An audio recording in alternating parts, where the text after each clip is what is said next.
Hi Tony, how are you? I'm good, yes, and yourself? Yeah, very good, thank you. Sort of a double barrel question. First of all, just explain how grateful you are the game is at Stamford Bridge, not being played on a neutral ground like so many of the other English teams have had to do. And what's the mindset when you have a one-goal lead, but there is the away goals rule, obviously? Yes, first of all, it's good to play at home, like the pitch we know, and yeah, obviously without the fans and everything, it's still does to me honestly doesn't matter if the game will be somewhere else or here, but obviously it's nice to be here in London, and yeah, to go in a game like this, we have to know that the job obviously is not done, and we have to do more definitely to because we cannot sit back and just think yeah, we can play on 1-1 or something like this. No. It's like this is top class football, and we know we have to do more than that. Thank you. Jacob Steinberg. Hi. The first leg, a lot of Chelsea fans really enjoyed your kind of square up with Luis Suarez. Was that a big moment for you and the team to show that you could sort of stand up to a player who has such a huge reputation across Europe and who maybe does try to provoke defenders at times with some of the things that he maybe does? And how wary are you of maybe not getting drawn into anything else tomorrow because there may be a element of him looking for some kind of revenge? At the end of the day, like this is not something that gives me a boost or something like this. It's just like he defends his badge, I defend mine, and this is all. This is all. Like and for me, I go with no feeling any pressure of his revenge or something like this, or like I'm just focused on our targets, and that is to win the game and pass through. That's all. Like, because Atletico is not only Luis Suarez or something like that. Tom Roddy. Hi, Tony. Hello. It was mentioned earlier about that you're one of the players at Chelsea whose contract is running down at the moment. Can you see that situation being resolved? Can you see yourself signing a long-term contract there again, or what's going to happen? At the end of the day, like everyone here in the club, they know how much I like this club and everything. So at the end of the day, it's down to people who make this type of decisions. And but at the moment, I think for me is to concentrate on important matches and targets, and the rest, I think, I'm sure we will resolve it. And just on Suarez, how hard is it to defend against him? Obviously, he's a world-class player. He showed it in every club he has been in Europe: Liverpool, Barcelona, Amsterdam, Atletico. I think he's a very, very good player, and he has a lot of fight in him. And he's like obviously he's a tough opponent, but like I said before, he just defends his badge, try to fight for his team, and yeah. I do the same. Matt Nash. Hi, Tony. Hello. Hi. Just wondered what conversations you've had, if any, with Timo Werner about how the season's gone for him so far and how he's feeling in England.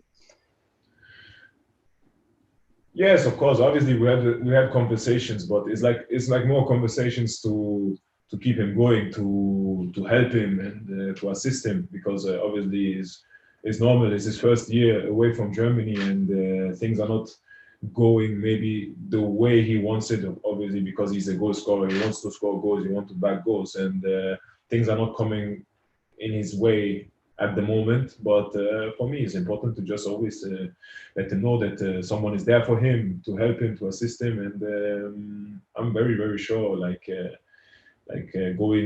going also to this game tomorrow is like sometimes small moments like this, especially in a game like that, can turn over everything for a striker.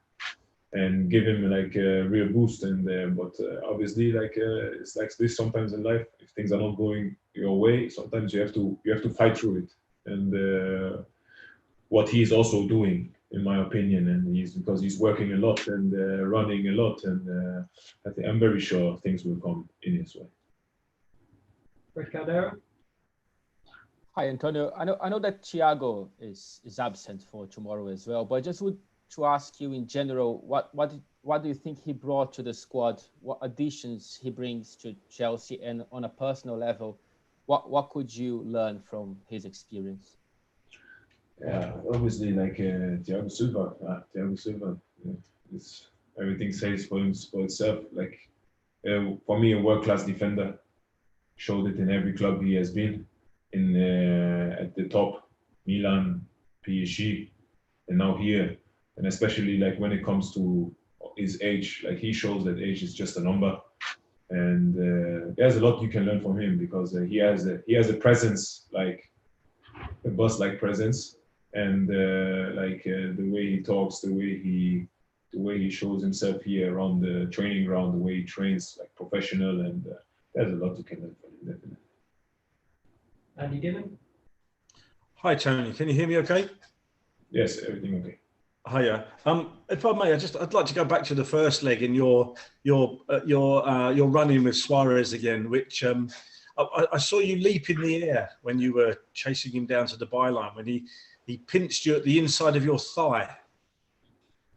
So I just wondered, you look like a guy who doesn't feel pain, but you leapt quite high into the air that time. So I just wondered how much that hurt and what you think of that, really.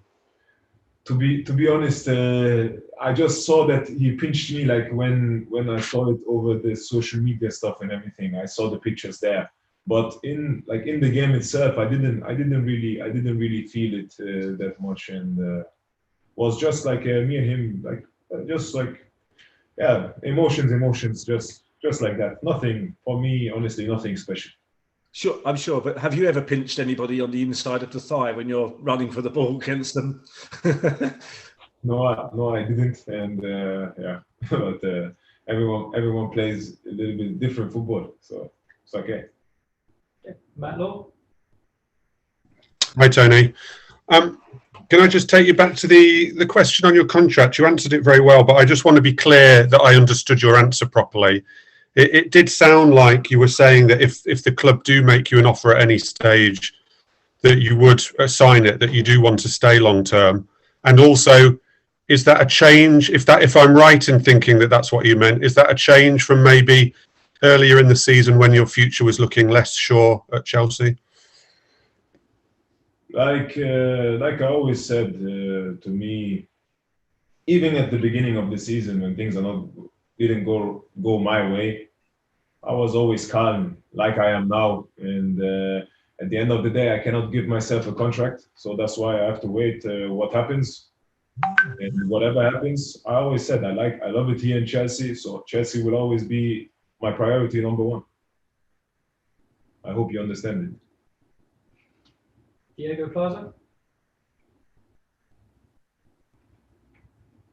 Buenas tardes, Antonio, Diego Plaza para el Chiringuito desde España. Hi there, Antonio. There's been a lot of questions about Luis Suarez, but I wanted to ask you about Atleti's other striker, João Felix. He's a completely different striker. So as a defender, how does that change your preparations for the game? Yeah, obviously, the attack is not. It's not only Luis Suarez, as you mentioned, and it's also João Felix, who's I think a great talent and a good young prospect. And as you said, is a different kind of player, but he's like a player I love to watch because his technique and he has something special. And yeah. Okay, we'll go 2 more questions. First up, James Robson. Hi, Tony. I know you've spoken already about Timo, but I was just wondering, what is he like on the training ground to actually defend against? You know, we've seen him obviously on the pitch, but for you personally, coming up against him on the training ground, how difficult is he to defend against? I think you all know that he's very quick, and so if you are like if you have the space in his back, he will go, and then he's also hard to catch. And yes, obviously on the training ground he's hardworking, and he's trying everything to turn around this situation. But I think in his mind he needs to be calm. He needs to be calm and just work hard, work in silence. And whenever he got the chance on the pitch to have that hunger to score goals, to turn around the situation, but not to make himself like crazy in his head. You just have to be calm. And we'll finish with Sammy Mockbell. Hi, Antonio. Can I take you back to last September, when there was a lot of talk with regards to you going out on loan to various different clubs. Can I ask you how close you actually were to going, and if you think about the position where you were in September, you were pretty much 4th or 5th choice centre back, to the position that you're at now. How do you feel about that, and how do you feel about the progress you've kind of made this season, just on a personal level? Yeah, I was shocked. Not really. Okay, shocked is the wrong word. Not really, really shocked, but some things I saw coming, obviously, and but that I was not in the squad or something like this. This I didn't saw coming. But at the end of the day, I took it on the chin, and yeah, I was close. Is a different word. There were really two teams that are mainly one team I was considering. That was PSG, to be honest, and there was call also with Mourinho. And but this is something, this is something at the end of the day didn't happen, and with Tuchel also the same didn't happen. So I was a bit upset, of course, because I knew my situation. I would not play that often. But then I had the talk with the ex-coach, with Lampard, and all of a sudden I was back in the team on the bench. And then also had a couple of games and everything, and I just worked my way back to it. And the last games of his reign, I was on the pitch, and obviously now things are going of course well for me. I'm very happy about it, and but to be honest, I always felt well in the club. They treated me nice. No one told me, especially from upstairs, from the board, no one told me you should leave. Neither Frank Lampard. So at the end of the day, the transfers didn't happen. The loans that I wanted didn't happen. And but nobody has as well told me in the club that I should leave. Okay, we'll end it there. Thank you, everyone. Thank you very much.